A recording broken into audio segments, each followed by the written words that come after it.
আগরতলার কালীবাজারের রাঙ্গুটিলা এলাকায় ফের প্রতিমা ভাঙচুরের ঘটনা সামনে এলো। স্থানীয় সূত্রে জানা গেছে, মৃত প্রতিমা শিল্পী তপন সরকারের বাড়িতে তৈরি হওয়া দুর্গা প্রতিমা রাতের আঁধারে দুষ্কৃতিকারীরা ভেঙে দিয়েছে। ভোরে প্রতিবেশীরা প্রতিমার ভাঙা অংশ দেখতে পেয়ে আতঙ্কিত হয়ে পড়েন এবং সঙ্গে সঙ্গে বিষয়টি পুলিশকে জানান। ঘটনাকে ঘিরে এলাকায় ব্যাপক চাঞ্চল্য সৃষ্টি হয়েছে।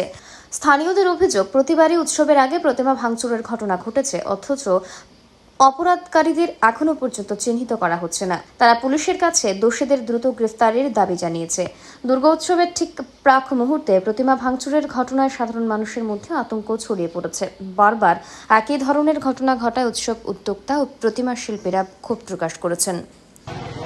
ঘটনাটা আমি 5টার সময় উঠছি, উঠে দেখছি আমার পেছনে ডাকছিল দিকে, আর এইদিকে আইয়ে দেখি মূর্তি ভাঙা। এরপরে আমার ডাক দিলাম, সে বিকালে ডাক দিচ্ছে, ওটা উঠছে পরে যাতে আমি গাড়ি সব দেখো কি সব বানাতেছে। আমরা মূর্তির তো সব ভাঙ্গা শুনে দিয়ে গেছে। আমরা কুলাই দিকে পাইছি, কে দেখে ওইদিকে মাথা নাই ওইদিকে জমিনের মধ্যে ওই 15 রাতের ওটা এই কেন পালাই দিছে মাথাটা বিশ্রার বাড়িতে। এরপরে এই অবস্থা দেখে দিয়া গেছে। আমার কি মাথা কি অবস্থা, আমার কি অবস্থা, কি তা করবো, আমার সাথে কে সাথে শোধ করতে আমি নাই, আমি তো এখন মার করতে পারি না ভাই।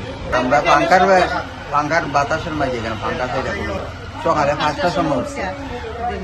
পেছনের দরজা খোলা, সামনের দরজাটাও খোলা, সামনের দরজা খোলা। এরপরে এই অবস্থা, এরপর কান্দা কাটিয়া শুরু করলাম। এরপরে মানুষ ডাকাডাকি ঘুরে এত সকালকে ইয়া করে ঘুরে সবাই আইলো। আমি এই ব্যাপারে কেউ সরাসরি চাইলে সন্দেহ করতে, আর সন্দেহে কিচ্ছু হয় না। না চোখের দেখ সরকার বাড়িতে হালি বাজার। ব্যুরো রিপোর্ট, অবিরাম 24x7।